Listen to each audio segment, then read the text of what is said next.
social para promover el cambio social? Sí, creo que pues cuando uno tiene formación en algún área, creo que uno se inscribe, ¿no? Como que uno que se mete dentro del paradigma y lo asume como propio y desde ahí ve el mundo, ¿no? El paradigma es una manera de ver el mundo de lo humano, entonces creo que lo aplico todo el tiempo por las UPDs que me han asignado, uno en antropología, que tuvimos la oportunidad de ver esos primeros indicios de investigación quali a través de la etnografía.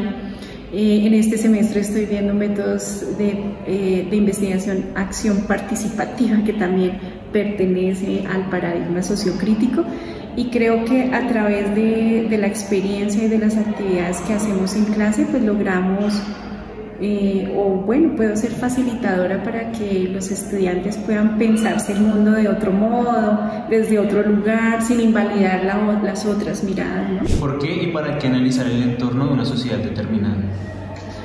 Bueno, el entorno siempre es cambiante, tiene movimiento, no es lineal, no empieza aquí A y termina B, hay una cantidad de movimiento ahí social, político, económico, que necesita verse con detenimiento porque tal vez está generando un impacto muy negativo en las personas, ¿no? Entonces cualquier movimiento arriba estructural pues va a impactar en nosotros, pero también todo lo que hagamos aquí en la base también va a impactar hacia los demás y hacia arriba.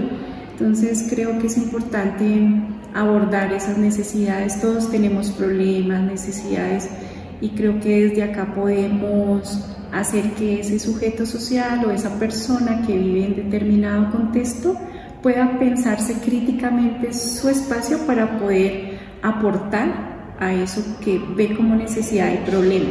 Entonces sí es necesario abordarlas también. ¿Existe alguna relación entre el paradigma crítico social y la antropología sociocultural? Sí, está inscrita, ¿no? También hace parte de este paradigma. Creo que la antropología, como lo vimos en clases, y puedo hacer referencia a esa experiencia, pues la antropología empieza a dar ese paso a ese reconocimiento de ese otro ser humano en contexto y con la posibilidad de ser constructor y protagonista de hecho, la antropología lo que rescata son todas esas acciones humanas que han construido sociedades, cultura y demás. Todo lo que somos ha sido producto de esa interacción de unos con otros, ¿no? Y la antropología está inscrita también dentro del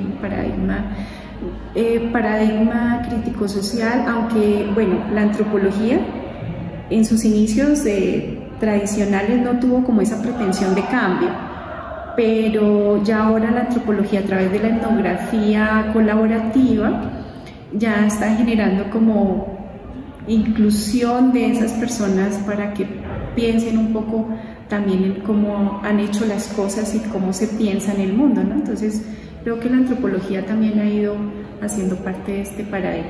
Las problemáticas colombianas como el conflicto armado, la desigualdad, el pluralismo, entre otras, ¿hay que verlo como un paradigma sociocrítico? Todo el cambio del contexto colombiano y su historia ha requerido de una visión distinta de la realidad y abordaje de esas realidades. De alguna manera, los paradigmas de la ciencia nos han invitado a los psicólogos a pensarnos de manera reflexiva frente a cuál es el lugar que tenemos en este abordaje de las problemáticas del país y la trayectoria, la emergencia de los modelos críticos sociales, digamos que tienen un importante papel porque nos ha permitido abordar a la realidad de las comunidades desde la experiencia misma de las comunidades. En su formación profesional, ¿de qué manera lo benefició el paradigma para formarse y decidir el enfoque? Yo inicié prácticas profesionales en el pregrado y por alguna situación muy particular de mi vida comencé en el sistema carcelario colombiano. Allá en esa experiencia empecé a darme cuenta que la universidad me había dado en términos de modelos, técnicas de intervención, de acompañamiento, pero también en términos de investigación, unas herramientas que eran fundamentales, pero que en su momento frente a la realidad no terminaron siendo tan totales, tan definitivas, y me exigía empezar a explorar otros conceptos. Entonces empezar a profundizar profesionalmente en modelos como el crítico social nos permitió, o me permitió a mí en particular, conectarme con otra forma de ver el mundo. No solo cuando miro en su momento al Prior de la Libertad, sino cuando empiezo a trabajar también con sus víctimas, ¿sí? Digamos que a lo largo de eso yo termino involucrado en trabajos con desmovilizados, en trabajos con exguerrilleros, con exparamilitares, etcétera, etcétera, pero también a acompañar a las víctimas en los territorios y a empezar a construir lo que hoy ustedes conocen como el Plan de Atención Integral a Víctimas de Conflicto Armado Pacífico. Porque hay un elemento interesante en el paradigma, y es que uno no le hace nada a la comunidad, acompaña a la comunidad, que transfiere herramientas para que la comunidad reflexione, piense y actúe. Miren que el verbo está en ellos, no en uno que se sienta y le dice tranquilo, no llore más, que esto ya pasó. Ese paradigma no nos iba a servir. Necesitábamos algo que permitiese que la gente volviese a sus terrenos, volviese a sus territorios y empezase a generar un proyecto de vida que no tenga amnesia. Eso es fundamental en el modelo crítico social, porque no es que olvídese de lo que le hicieron y siga adelante, sino que pueda comprender de manera crítica, reflexiva, ¿sí? Cuál es su realidad y asumir la tarea propia de reelaborar aquello que no le beneficia a su proyecto de vida, y en psicología en términos a su proyecto de vida en calidad de vida, bienestar y salud mental. Desde el paradigma crítico social de la psicología. Mira, el paradigma crítico social tiene una mirada multidisciplinar en términos de paradigmas epistemológicos, ¿sí? Es decir, el paradigma está construido por el lugar de los científicos sociales, pero también de los científicos naturales. Uno podría decir que un ecólogo, por ejemplo, hace parte fácilmente de un paradigma crítico social en un contexto como el nuestro, ¿sí? Entonces yo trabajo con el ecólogo, con el biólogo, con el antropólogo, con el trabajador social, con el médico, con el enfermero, trabajo con todos y con la comunidad. Ese es un primer elemento. El otro elemento es que el paradigma requiere que tengamos una visión desde esa interdisciplinariedad, también una visión interinstitucional. Es decir, que al paradigma deben confluir las posiciones de las entidades, gobierno y privado, que estén en el territorio. Y finalmente, no siendo el tercer lugar, sino que debo tener claro que hay un paradigma o una vertiente intersectorial. Estoy hablando de las disciplinas, las instituciones y los sectores, ¿sí? Y en lo intersectorial, ¿quién es el actor principal? La comunidad.